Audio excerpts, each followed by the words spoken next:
പക്ഷേ എനിക്ക് തോന്നുന്നു അധികം ചർച്ച ചെയ്യാത്ത ഒരു സിനിമ. നമ്മൾ MTയുടെ സിനിമകളെ കുറിച്ച് പറയുമ്പോഴും അല്ലെങ്കിൽ പ്രതാപോത്തൻ സംവിധാനം ചെയ്ത സിനിമകളെ കുറിച്ച് പറയുമ്പോൾ അധികം ചർച്ചകൾ ഇന്ന് ഞാൻ കാണാറില്ല.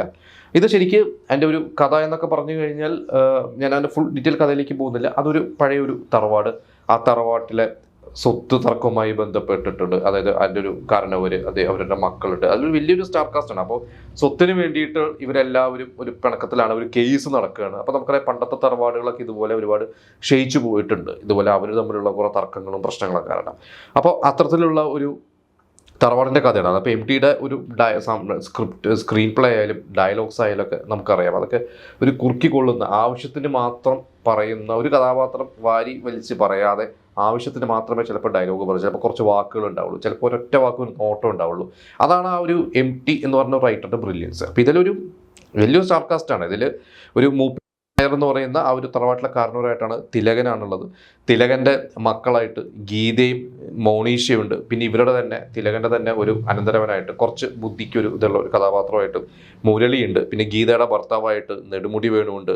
അവിടുത്തെ മറ്റൊരു കാരണവരായിട്ട് ശങ്കരാടിയുണ്ട്. പിന്നെ MG സോമൻ ഒരു റിസീവറായിട്ട്, ഒരു കോടതി ഏർപ്പാടാക്കുന്ന, ഇത് സ്വത്തർക്കം ബന്ധപ്പെട്ട് ഒരു കോടതി ഏർപ്പാടാക്കുന്ന ഒരു റിസീവറായിട്ട് MG സോമനുണ്ട്. അപ്പോൾ പിന്നെ ഇതിൽ ഈ ഒരു തറവാടുമായി ബന്ധപ്പെട്ട് അവിടെ ചെറുപ്പം മുതൽ അവിടെയുള്ള അല്ലെങ്കിൽ ഇവരുടെയൊക്കെ ഒരു ജോലിക്കാരെയൊക്കെ പോലെ ഉള്ളൊരു കുടുംബം, ആ ഒരു കുടുംബത്തിലെ ഒരു അംഗമാണ് വിനീതിൻ്റെ ഒരു കഥ. വിനീതൊക്കെ വളരെ, എനിക്ക് തോന്നുന്നു നഗശതങ്ങളൊക്കെ കഴിഞ്ഞിട്ട് ചെയ്യുന്ന ആ തുടക്കകാലത്തെ സിനിമയാണ്. വിനീതൊക്കെ വളരെ ചെറുപ്പമാണ്.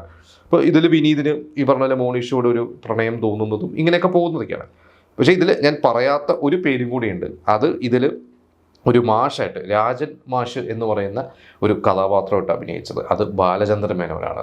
കാരണം എനിക്കത് വളരെ സർപ്രൈസിങ് ആയിട്ടുള്ള ഒരു റോളായിരുന്നു. അപ്പോൾ ബാലചന്ദ്രൻ മേനോൻ എന്ന് പറയുമ്പോൾ നമ്മുടെ മനസ്സിലേക്ക് വരുന്ന ഒരുപാട് സിനിമകളുണ്ട്.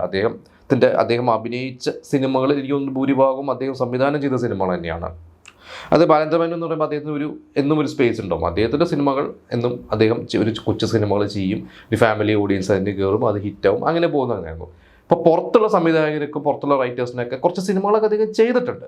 അതിലൊരു വളരെ പ്രധാനപ്പെട്ട സിനിമയാണ് ഈ പറയുന്നത് ഋതുഭേദം എന്നുള്ള സിനിമ.